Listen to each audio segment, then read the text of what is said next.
বরিশাল বিশ্ববিদ্যালয়ে পুলিশের বাধায় সমাবেশ পণ্ড, থানায় নিল 12 শিক্ষার্থীকে। সারা দেশে ছাত্র হত্যা ও শিক্ষক লাঞ্ছনার প্রতিবাদ এবং বিভিন্ন দাবিতে আজ বৃহস্পতিবার বরিশাল বিশ্ববিদ্যালয়ে ছাত্র শিক্ষক সংহতি সমাবেশ কর্মসূচিতে বাধা দিয়েছে পুলিশ।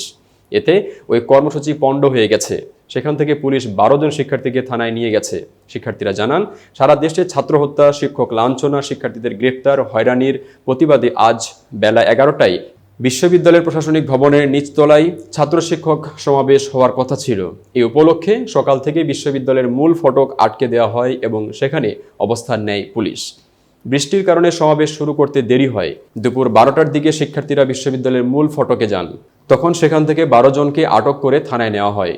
আটক শিক্ষার্থীদের মধ্যে রয়েছেন বৈষম্য বিরোধী ছাত্র আন্দোলনের সমন্বয়ক ও মৃত্তিকা বিজ্ঞান বিভাগের শিক্ষার্থী সুজয় শুভ, অর্থনীতি বিভাগের শিক্ষার্থী ভূমিকা সরকার ও অ্যাকাউন্টিং বিভাগের শিক্ষার্থী মাহমুদুল হাসান সজীব।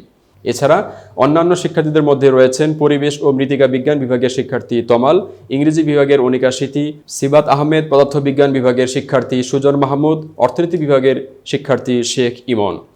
অন্যদের নাম জানা যায়নি। বন্দর থানার ভারপ্রাপ্ত কর্মকর্তা ওসি আব্দুর রহমান আজ দুপুরে গণমাধ্যমকে বলেন, 12 জনকে থানায় নেওয়া হয়েছে, তবে তাদের আটক বা গ্রেফতার করা হয়নি। পরিস্থিতি যাতে শান্ত থাকে এজন্য তাদের থানায় নেওয়া হয়েছে। কিছু সময় পর তাদের ছেড়ে দেওয়া হবে।